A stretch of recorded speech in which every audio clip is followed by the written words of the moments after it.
Hello and a big welcome back to the Wheel Arter channel. Today we're going to be making a delicious Aberdeen meat roll recipe. This recipe is quite local to me, and it's something that I buy in our local deli when we pop in there, and it's super delicious. I've made an apple and cheese version because this is the version that I like to buy in our local deli and have it in sandwiches and stuff.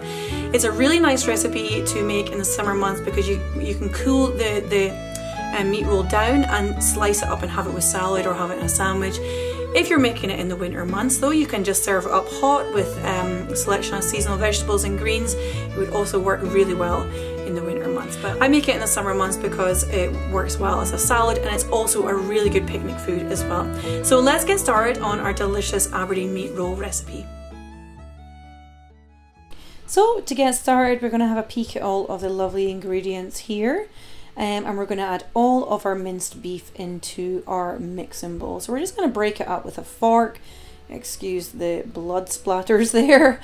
And we're just going to just break it down to get any chunks loosened off. So we're going to add our bacon in there, and we're just going to give that a good mix through.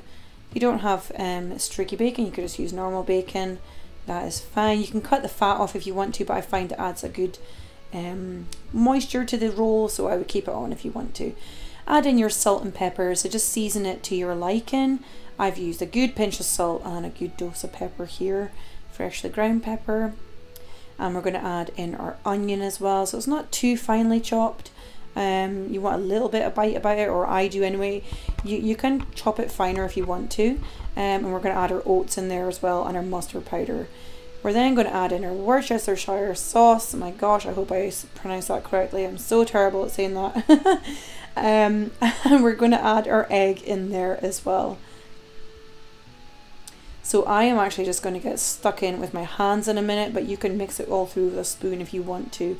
So we're going to grate all of our apple in. I haven't used a huge apple. It's about medium size.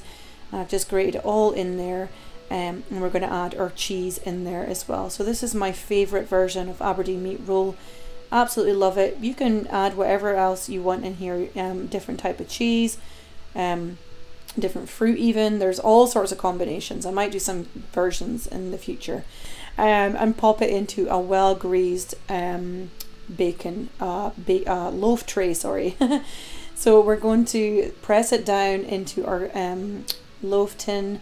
I've just got a silicone type loaf tin here, and it's a 1 pound size as well. So we're going to preheat our oven at 160 Celsius, and we're going to bake it for around about an hour. Just keep a close eye on it just to make sure that it is cooked all the way through. You might need a little additional half an hour if it's not. But 1 hour was fine for me at 160. That's a fan oven as well. So we put a bit of tin foil over the top so it doesn't go too crusty brown on the top. So we're going to pop that in the oven for 1 hour or so. Just make sure it's fully cooked through when you're finished. It does look kind of pinky in the middle. That's okay because that's just the bacon mixed through. And it should look something like this when it is ready. I didn't actually get a shot of me slicing it up. I'm really sorry about that.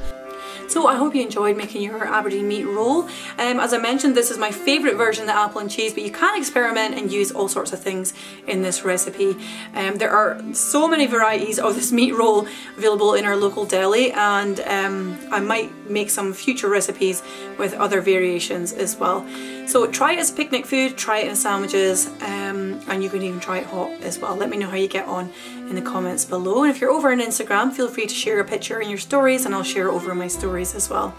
If you enjoy Scottish recipes, you can pick up a copy of my free traditional Scottish cookbook over on my website, angiemilne.com, and I also have a few cookbooks available in my shop as well, over on my website too. So if you enjoyed this video, please feel free to give it a big thumbs up, and if you subscribe and click that little bell next to it, I will see you guys again soon. So lots of love, take care, bye bye.